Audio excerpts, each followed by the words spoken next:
I'm 33 years old.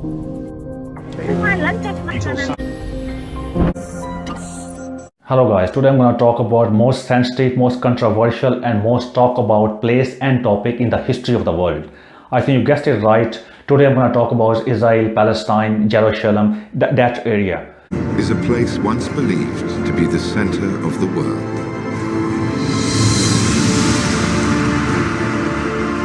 This is probably the most disputed piece of real estate in the world. For Jews, Jerusalem is the holy city that God has given them. Where the temple once stood, Al-Aqsa Mosque now rises into the heavens. After Mecca and Medina, this site in Jerusalem is the holiest in Islam. The Dome of the Rock is built on the spot where Muhammad is believed to have ascended into heaven.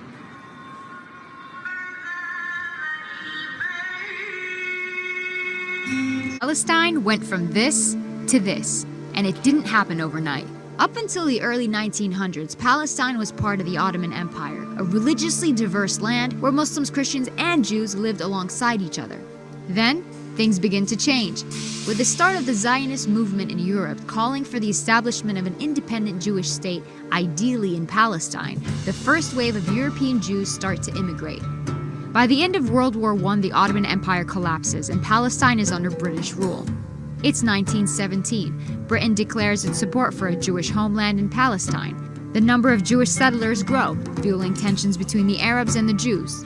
The violence between the two sides caused Britain to bow out and let the UN take over. This is the current situation of Palestine. There are solutions on the table, but will we see them implemented in our lifetime? I will urge you and I will request you that please watch this video right till end, then make your perception and then make your analysis about it or make your mind about it, that either I did the justice or not. I got the opportunity to visit that place and I spoke to many Palestinians, I spoke to Jewish people as well. It has given me some kind of a clarity that what is going on at the ground level.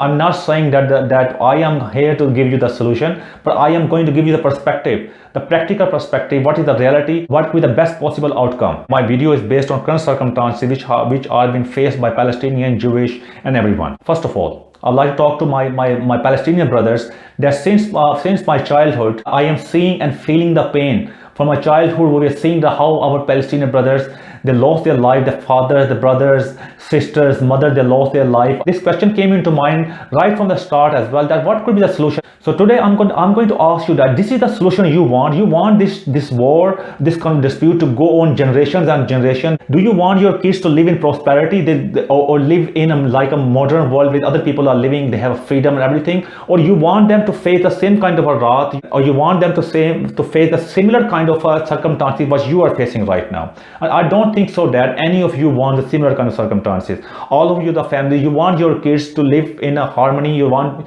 your kids to live in peace and want to prosper, to get education, innovation and everything. I understand that because I have met many Palestinians and that's what they want. Hanan is 13 and Doha 11. To go to university, become a lawyer. When I was growing up in our country, they were very famous saying, I think in many other countries, it is very famous saying, might is right. In historically, if you go back to history, I would urge you that whenever you have time, please try to read the history rather than listening to radical kind of a people, rather than listening to radical kind of a mindset or any people who would put you on a wrong path or teach you violence. I would urge you that please read the Treaty of Hudaybiyyah which was been signed by our Holy Prophet, peace be upon him. That treaty will teach you a lot of things. That treaty will guide you in today's world, that how you can move from this step to next step. When I see in the media Palestinian men, women, they are throwing stone on Israeli soldiers and in return they open the fire. First of all, because I am addressing to my Palestinian brothers and sisters, I would like to ask you that if you are throwing stones on someone, what do you expect in return? They're gonna throw flowers on yourself? Of course not. They have weapons, they have upper hand. They're gonna use these kind of weapons against you. Those are foot soldiers. They gonna carry out the orders which was been given to them by their commands, by their higher commands. Of course they're gonna do that. They're gonna save themselves because they have their families as well, which they want to go back. They have their own dream. They have kids. You understand, they are not kind of people who come from different planet. They are from here as well. They are like any other army, like any other police. They are just taking the orders. Before the evening meal, the girls, Zaha, Ronya, Raquel, Rivka, and Esther, have time to play. So I would urge you that please do not take the path of violence. I also understand that once you are being cornered, once you are deprived of your rights, you have no option left to go to that path. But at the same time, you have to understand that do you get anything out of that? Does that path take you any kind of a solution or any kind of a possible good outcome? Of course not. That path, the violence path, will never take you any kind of a good solution. Good solution will come from a peaceful negotiation and peaceful agreements. There's very famous Chinese quotation that he who knows when he can fight, when he cannot, will be victorious, which give you lot of this quotation give you lot of answer, lot of burning questions you have. It will give you the answer. Historically, if you go back to history, in today's world, everyone knows that might is right. Whoever has the power will rule. This is the rule of the world. So that's what right now they have the power, so they are ruling. For whatever reason, you know very well, the surrounding neighbors, nobody could help. Either they're not in the position to help or they don't want to help. I cannot say anything about it. They know very well. But you know that for so many years, whoever tried to help you, that nobody could ever help you. So the only way possible is this, to come on to negotiation table and take the whatever best deal you could. I would like to give you an example here. For example, if you are fighting a boxing match or if you are playing a football match, you always see your opponent, how strong they are. You see their strength, you see their weakness. This is the upper perception that Jewish people, they are very good in education, innovation, technology, finance, media, everything. They work hard and made their name there, and it is also upper perception they take control of everything. If you really want to fight against them, they really want to win them, then you need to upscale yourself. You need to change your strategy. You need to upscale yourself in education. You need to upscale yourself in innovation. It is only possible if you have a peaceful circumstances. And the peaceful circumstances could only be possible if you come on table and accept the best possible agreement or deal. Because right now you are on the weakest link. So when you are a weakest link, then you accepted what is the best possible scenario at this time. When you make yourself stronger, then you can come back to table again and then you can renegotiate the deal. That's what I'm trying to say. When I was in Palestine and Israel, I was being driven by one of the Palestinian taxi driver. He was saying that there are many Palestinians, they're happy to live side by side to Jewish people. But historically, historically Muslims and Jewish, they live side by side for centuries, even Christian people as well. So this was the common Palestinian person, that was their perspective. That's what they were thinking about it. And I was using the van, I used a public transport, and driver was Jewish and the conductor was Palestinian. I leave it in your own hands, and I believe that you will accept my humble request and you will look into these things and you will understand that where I'm coming from. In my second part, I'd like to analyze and address to my Jewish community. My dear Jewish people, you know very well, nobody else suffered a lot the way you have suffered in history.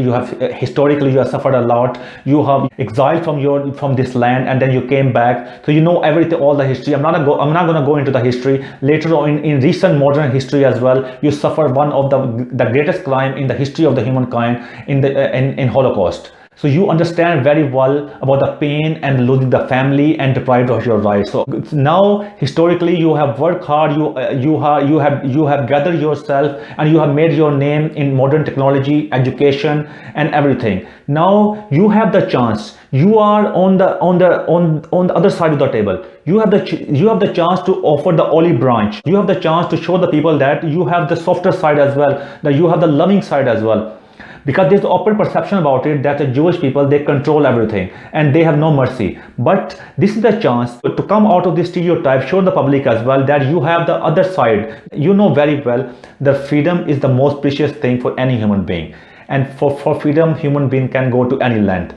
You know this very well. So this is the time, this is the history, this is the historical time for yourself as well. So please show your softer side, please show your love side, let them live like and people living in a free land. I was watching one of the program as well. One of your rabbi was saying that this time, today's time, Jewish are more powerful than any time in the history of the world. While you are stronger, it does not mean that you have to show this kind of strength where all the people they have this kind of perception. Maybe they are not openly saying it, but inside their kind of a hate is building up. People they are saying that Jewish people they have no mercy, or they are not trying to and they are trying to suppress Palestinian. This is the time historically you can offer more than you already have in your mind. You can offer more than that. You can offer which way nobody is expecting it. Let them live free and prosperous. I have met many Jewish people as well, and they are like just like us. They want to live peacefully. They have the family problems, and they'll want to see their kids prosperous. They want to grow old. Don't want to live in a disputed place where there's always a fear somebody gonna attack them. Choose not the woman you want to marry, but the woman it'll be easy to divorce, says modern Jewish wisdom. Statistics show that the suicide rate among Israeli men is 4 times higher than among women. I look at the Arabs, and I'm jealous. Arabs can just walk down the street. They're men, you know what I mean? They come to our neighborhoods and they behave like that. They take a lot of our women, I have to say. I'm sorry to say. A lot of Jewish women go with Arab men nowadays. In today's time, you're very strong. Please show your power in loving way rather than violence, expressing other people. Finally, I would like to address to the rest of the world, and especially the media as well. What media is doing now is a bad cop and good cop kind of a game. It's carrot and stick as well, where they are showing that how horrendous crime has been committed against Palestinians. On the other hand, they are showing a lot of sympathy towards Jewish people as well. Very confusing kind of signals on the media. This kind of perception that it suits the media whatever is happening in that area. I would say that media is not playing their role very well. This thing can be resolved as well if the media honestly pursue their governments. Media can pressurize their governments to come onto table and come and bring out the best possible deal which is acceptable on both parties. Somebody has to give more, somebody has to take less. So this kind of a deal has to be on the table. So on this basis, if this kind of a deal could be agreed, then I would say that this media, all of the world leaders, they really want they really want the best solution possible for Palestinian and Jewish people. If I said anything which you didn't like, so I apologize for that. Thank you very much for watching. Please do not forget to click on subscribe. It will take only 1 second. It will encourage me, it will give me more commitment to come up with new videos. Thank you very much.